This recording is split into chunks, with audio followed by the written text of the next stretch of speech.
Dr. Kizza Besigye, Haji Obed Lutale, kusana omusirikale wa UPDF Captain Dennis Ola, olwalo bakomezeddwawo ku kkooti esookerwako e Nakawa ku misango egibavunaanibwa egy'okusekeretera gavumenti kw'ossa n'emirala. Kkooti ebadde ekubyeko abawagizi ba retired Colonel Dr. Kizza Besigye okubadde bannakisinde kyavaamu ekya PPF, Fosse yali akulira oludda oluvuganya gavumenti mu Parliament Winnie Kiza n'abalala.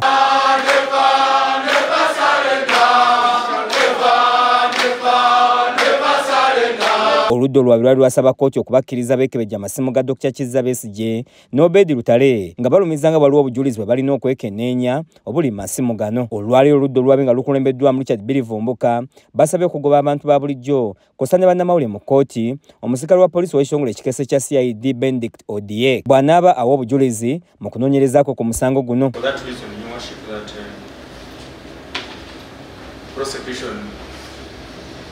The applicant prays to this court to have the application heard in chambers. Bilivumbuka ategeeza omulamuzi Esther Nyandoyi ng'abadde akubiriza kkooti eno ng'okuleka Odieka okuwa obujulizi mu lujjudde bwe kuyinza okutaataaganya okunoonyereza mu musango guno. Ensure one,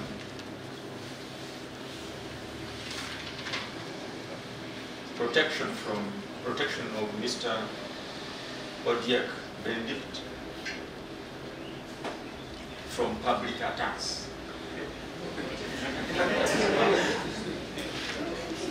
And threats. Wano bannamateeka ba Besigye bagamba nti wandibawo ebigendererwa ebirala ab'oludda olwo bye baagala okuyisaawo bwe batyo ne basaba kkooti okugoba okusaba kuno maaso g'omulamuzi ono.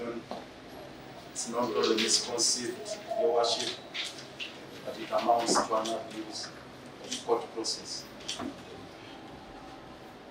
and a grievous abuse of court process. The wish to substantiate must be seen by who? By members of the party. That is the principle that was emphasized in the process.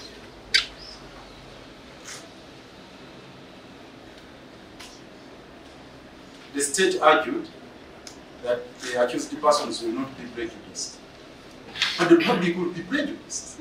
Mu nsala y'omulamuzi Esther Nyandoyi yakkiriza ab'oludda oluwaabi ku ky'okugoba abantu ba bulijjo kw'ossa ne bannamawulire mu kaseera omusirikale w'anaweera obujulizi kw'ossa okusoyebwa ebibuuzo. Bategeeza nga bagenda okuddukira mu kkooti enkulu okuwakanya omusirikale ono owa poliisi okuwa obujulizi mu nkukutu nga tewali bannamawulire n'abantu ba bulijjo. Omulamuzi bano bakkiriza okuddukira mu kkooti enkulu nga bavunaana baddiziddwayo mu kkomera Luzira okutuusa nga ennaku z'omwezi 30 omwezi guno omusango lwe gunaddamu okuwulirwa.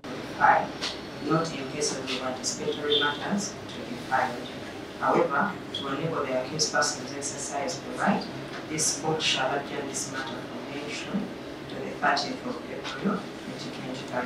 Kiberu Brian ne Kyasanku Bernard be bakusakidde eggulire lino ku lwa KSTV Agaleero.